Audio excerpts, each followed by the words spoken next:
reason why we talk about rotation is that we have put too much premium on the presidency. The presidency, and I think it is Chinua Achebe who wrote about in his little book in 1983, the trouble with Nigeria, which could very well be with the trouble with Africa. That a president is like a person who holds the knife and the yam. Depending on how you behave, they can give you a little slice and you celebrate them. Your typical African president is a demigod. And because they are demigods, and the reason why they become demigods is that we ourselves treat our presidents as if they were gods.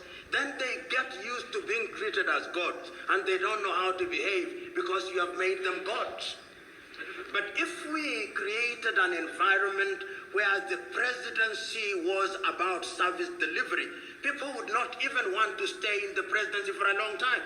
Because as Julius Kambarage Nyerere once said, and I agree with him, you are not successful until and unless your successor succeeds. That is what is important. And there is something that happened in Ethiopia recently which I think was very good. The Prime Minister of Ethiopia, having recognized that there was problem, decided to resign. He's a young man. He had not even attained the age of 50. He voluntarily resigned and allowed somebody else to take over. And that, I think, begins to demystify power. That is what we should do. And when we do that, and there is beauty in living in a country where you have 5 presidents who have served, you have a reservoir of knowledge. You go to Tanzania today. You have President Ali Hassan Mwinyi, retired. You have President Benjamin William Mkapa, retired.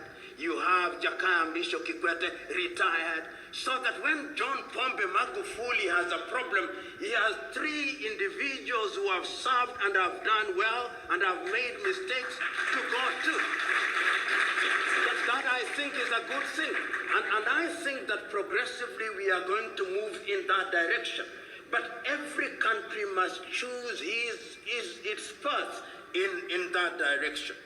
And the reason why I think that we ought not to judge ourselves too harshly is because our histories are rife with attempts at destabilization. Even as we speak now, there is a new power that is rising in a very subtle way and in a very subterranean way called China.